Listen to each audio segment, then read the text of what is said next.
Il faut qu'on arrête d'hésiter et de louvoyer avec cette monnaie. Le franc CFA est une monnaie coloniale. Sur toutes ces questions, il faut des réformes, mais il faut du courage politique. Ce courage, M. Macky Sall ne l'a pas.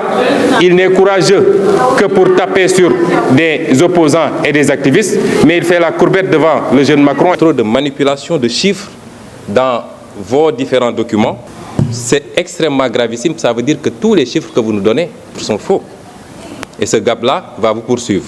Les Sénégalais devraient être fiers de moi, de ma gestion. Moi, je ne suis pas dans les deals, je ne serai jamais dans des deals. Je maintiens également avoir dit que l'Assemblée nationale est en fraude fiscale continue. Parce que rien n'est liquidé, les députés ne payent pas correctement l'impôt. Maintenant, j'ai entendu... Laissez le collègue intervenir, s'il vous plaît. Laissez le collègue intervenir. Laissez-le intervenir, c'est son droit. Vous n'avez pas confiance en vous? J'ai entendu un député avocat dire qu'il va déposer une plainte. Je le mets au défi d'aller déposer une plainte. Et en ce moment, avec tous les documents dont je dispose, parce que nous avons reçu un rapport, je apporterai les preuves. Et le président Moustapha Niasse, ici présent, pourra venir témoigner, comme les présidents de groupes parlementaires, que si je n'avais pas intervenu, on aurait doté chaque député d'un montant. Or, je trouve que la majorité des députés ne méritent pas ce montant, parce qu'ils sont là à applaudir, à voter sans savoir qu'est-ce qu'ils votent. La preuve, on vient de voter une convention fiscale dangereuse pour le pays. Et j'aurais même été tenté de demander au ministre s'il peut me définir les critères d'un paradis fiscal. Et chacun a levé la main sans savoir qu'est-ce que vous votez. Les Sénégalais devraient être fiers de moi, de ma gestion. La gestion la plus sobre, vertueuse au nom du Sénégal. J'ai été félicité par les députés qui m'ont accompagné. C'est le lieu de féliciter le président de l'Assemblée nationale à qui nous avons transmis la lettre et le président de la République pour leur dire combien nous sommes satisfaits. Moi, je ne suis pas dans les deals, je ne serai jamais dans des deals. Je suis un Sénégalais honnête. Partout où je suis passé, je sors comme je suis entré, le cœur ouvert, parce que je crois que j'ai fait ce que je devais faire. Depuis l'indépendance jusqu'à présent, nous appliquons les mêmes méthodes avec les mêmes résultats.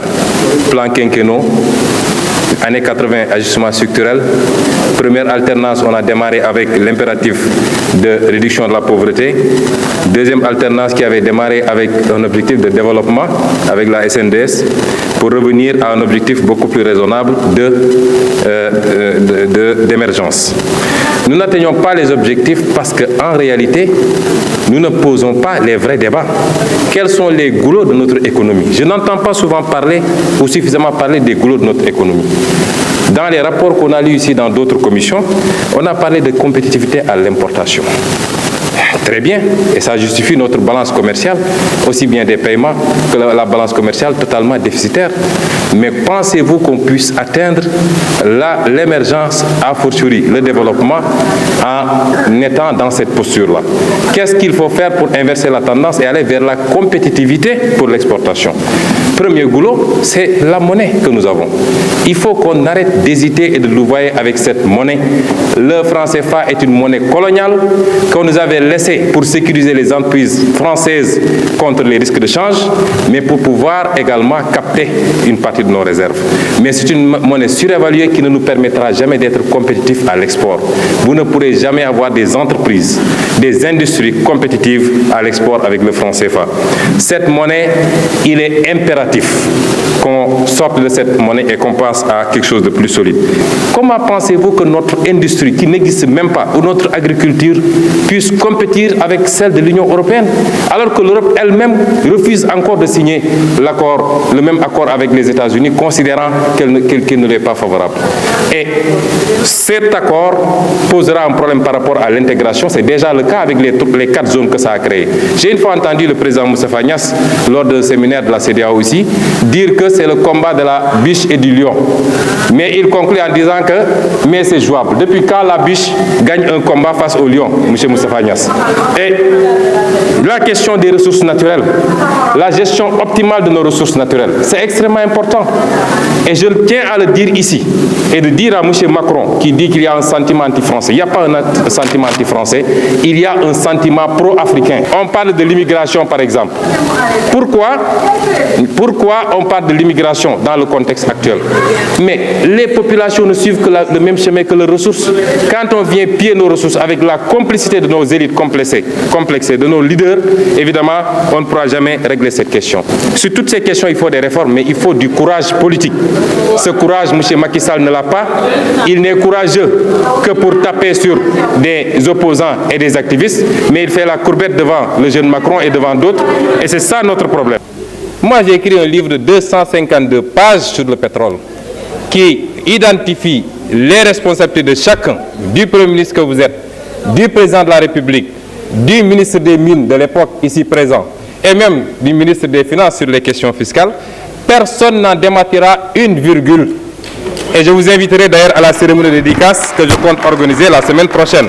Alors, venir nous parler d'anglais ou de japonais, c'est du complexe. Ça n'a rien à voir avec le pétrole. Sur le coût du terre, j'ai interpellé sur le coût du terre en vous disant que ça ne coûte pas 568 milliards, mais le double. Et ça, je peux le prouver contrat par contrat. Vous n'avez pas répondu. Trop de manipulation de chiffres dans vos différents documents. Et ça se traduit aujourd'hui par une situation qui fait que sur l'exercice 2017, nous avons accusé un gap de 161 milliards sur les recettes fiscales. Vous ne le démentirez jamais. Et ce gap-là va vous poursuivre. C'est extrêmement gravissime. Ça veut dire que tous les chiffres que vous nous donnez, nonobstant votre rengaine habituelle sur les notations ou je ne sais quoi, tous les chiffres sont faux. Et voilà les causes de la difficulté de trésorerie, malgré les dénégations. Et ça conduit à quoi? Ça conduit à une frénésie de l'endettement, 61% sur le PIB. C'est inadmissible pour le Sénégal. Parlons des eurobonds. 100 milliards en 2009, 250 milliards en 2011, 250 milliards en 2014, 660 milliards en 2017 et 1184 milliards aujourd'hui. Et vous nous dites que vous n'avez pas de difficulté. Pourquoi cette frénésie de l'endettement? Pourquoi, dans le cadre de cette loi de finances-là, vous êtes encore dans cette dynamique de créer toujours et encore des taxes? Mais si on examine les 3 taxes que vous créez, prenons la première, la taxe spéciale du secteur des télécommunications. Elle vient remplacer une autre taxe de la même nature qui a été votée ici il n'y a même pas un an, en 2017. Qu'est-ce que vous avez changé? Puisque vous n'osez pas affronter les multinationales de télécommunications, vous leur donnez la possibilité de déclarer trimestriellement, ce qui est une violation de l'égalité des contribuables devant la loi. Parce qu'en matière de TVA, la déclaration elle est mensuelle dans tout le code général des impôts. Vous avez reculé parce que les entreprises de télécom avaient dit qu'ils ne paieront pas. Et vous devez assumer d'avoir annulé la taxe sur les appels entrants. 50 milliards de recettes abandonnées par le président Macky Sall pour respecter une promesse de campagne faite au patronat, particulièrement le patronat français. Le prélèvement sur les compagnies d'assurance. Mais vous mettez une taxe de 1% qui va être encore supportée par le consommateur, alors que vous n'osez pas taxer les forts profits des compagnies d'assurance et les distributions qui sont faites. C'est là où se trouve l'enjeu. Mais vous êtes toujours en train de faire peser la charge sur les mêmes, c'est-à-dire le pauvre contribuable. Enfin, les prélèvements sur les opérations de consignation. Monsieur le ministre, nous savons que ce prélèvement est taillé sur mesure pour la société de droit suisse qui s'appelle Adax Énergie, qui fait l'objet aujourd'hui d'un redressement de 100 milliards fraude fiscale sur ces opérations-là. Et nous suivons de très près l'arbitrage qui est sur votre table, parce que nous savons que cette loi, elle est taillée sur mesure pour cette société. Et voilà que le président Macky Sall, sortant de son sommeil de Lyon, décore cette même société de l'ordre national du Lion. Les multinationales viennent ici, elles fraudent, elles grugent le fisc, mais on les décore après de l'ordre national du Lion. C'est très bien fait, et puis on avance.